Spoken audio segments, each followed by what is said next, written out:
Bonjour à tous, bienvenue sur la page de Run Bike for Life. Aujourd'hui je fais une vidéo particulière puisque c'est le moment où je vous annonce, et vous le voyez très bien avec la vidéo de trailer du choix que j'ai fait.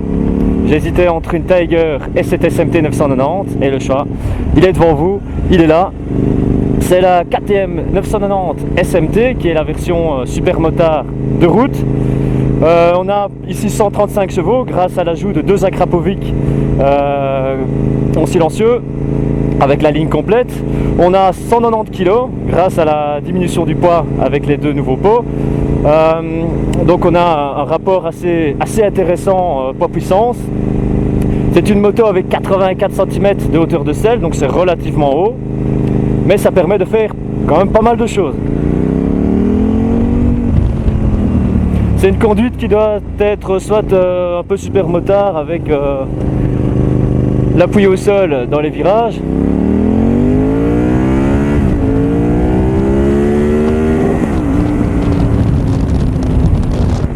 Un 0 à 100 assez rapide. On fera le calcul plus tard.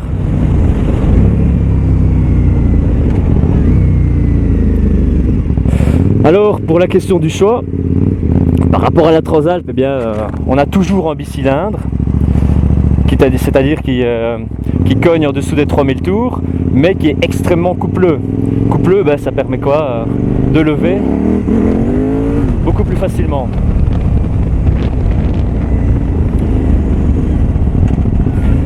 On a une allonge quand même limitée, c'est le problème des bicylindres, c'est-à-dire qu'il faut passer sa vitesse assez vite.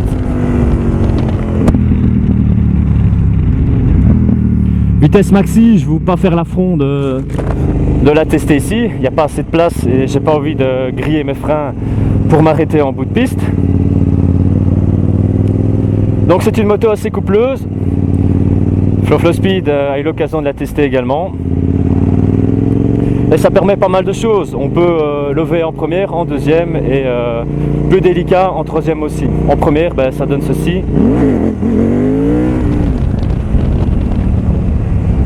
Moi j'aime pas trop, je préfère lever plutôt en deuxième.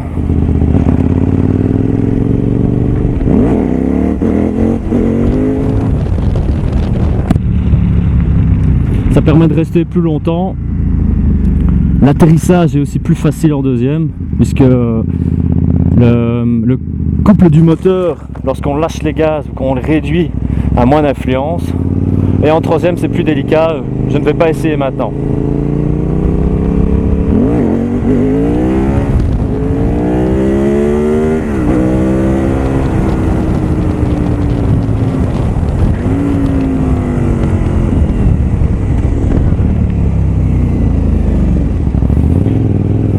Voilà, c'est un petit monstre sur pattes, ça a sacré caractère. Son désavantage par rapport à la Tiger, c'est qu'elle présente moins d'allonge. Le son, par qu'il fait un peu mal aux oreilles à certains moments, il est relativement agréable. Il a un caractère assez agressif. Et voilà, la Tiger est plus une moto, je ne veux embêter personne avec ça, un peu plus routière, un peu plus papy. Elle pousse moins au crime, même si on peut faire pas mal de choses avec. Mais ici on a une moto qui est relativement plus agressive, qui boit plus. Elle peut monter jusqu'à 8 litres, mais sur autoroute, si on reste sage, il y a moyen de descendre jusqu'à 4,5 litres.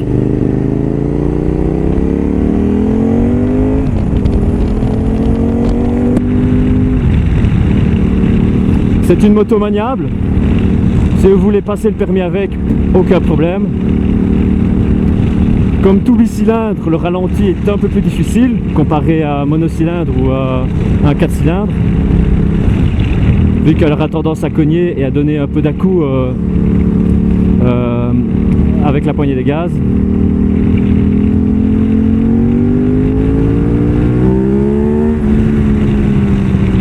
Voilà la différence, une fois qu'on tourne la poignée à fond, ben, ça pousse.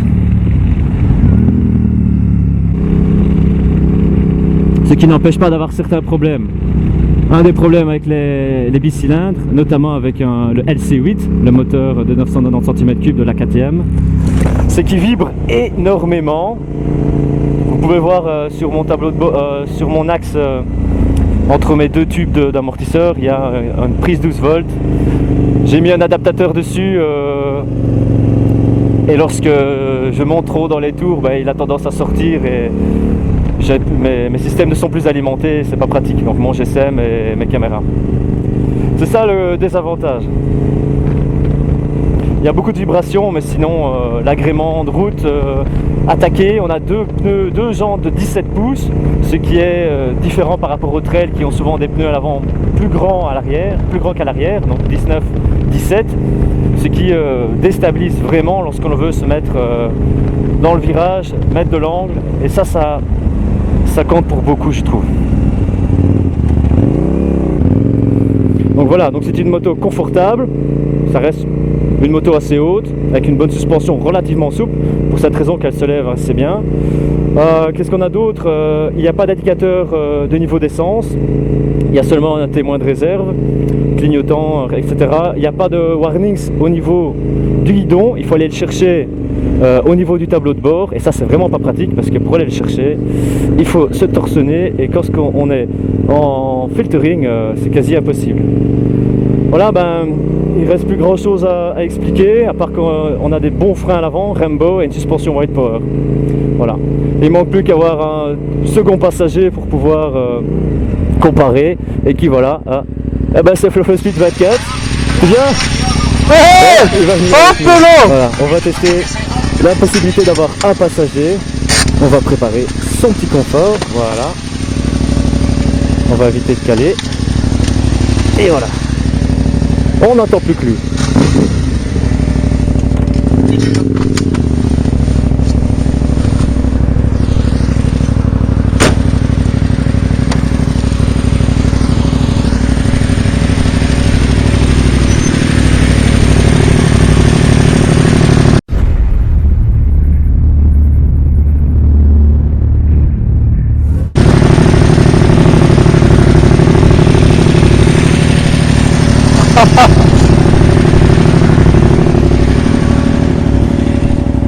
Voilà, c'est un poids plume, on a justement un gars bien basé. Tu fais combien? 97 kg. 97 kg, ok. Et moi je fais 75, 76, c'est encore correct.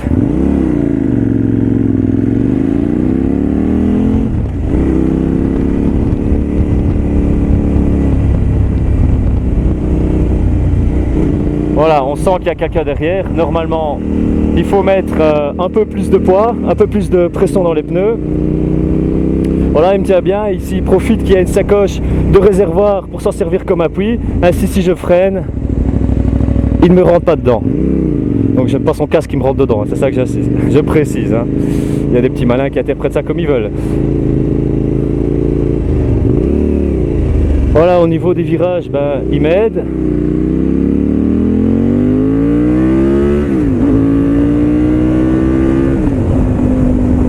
Niveau accélération, on sent qu'il y a quelqu'un derrière.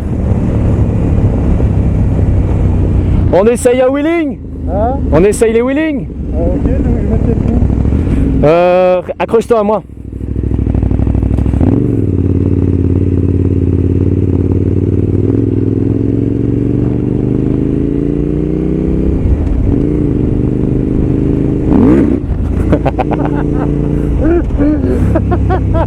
Ça va?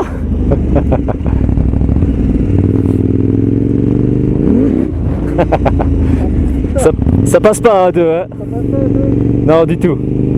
Voilà, comme ça on aura vu l'essai. On va pas pousser plus loin, au risque de se retrouver la gueule à terre. Bon voilà, wheeling à deux, ça passe pas. Ça passe pas. Pardon? Les tentatives étaient très rigolotes. Ouais, ça c'est sûr. Donc voilà, c'est pas une moto pour faire des conneries à deux. Même si on est les deux meilleurs gars pour faire des conneries. Tu sens bon.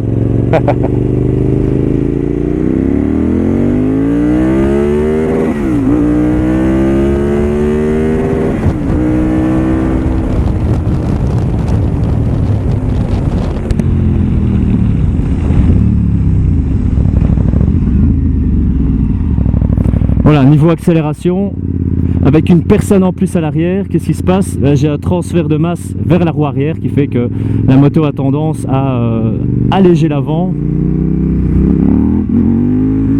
Voilà, même pas besoin de jouer avec l'embrayage, elle se lève.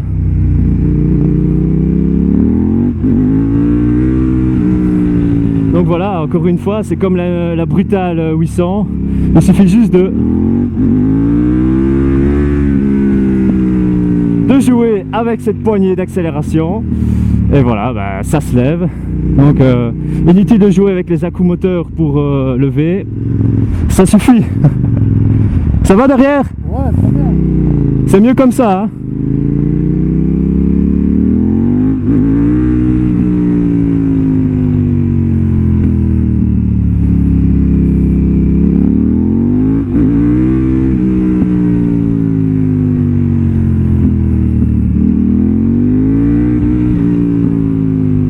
Voilà, on va déposer FloFlo Speed 24.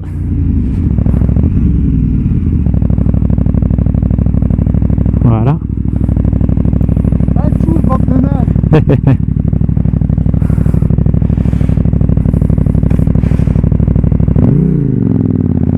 Voilà, on a fait un peu le tour de la moto.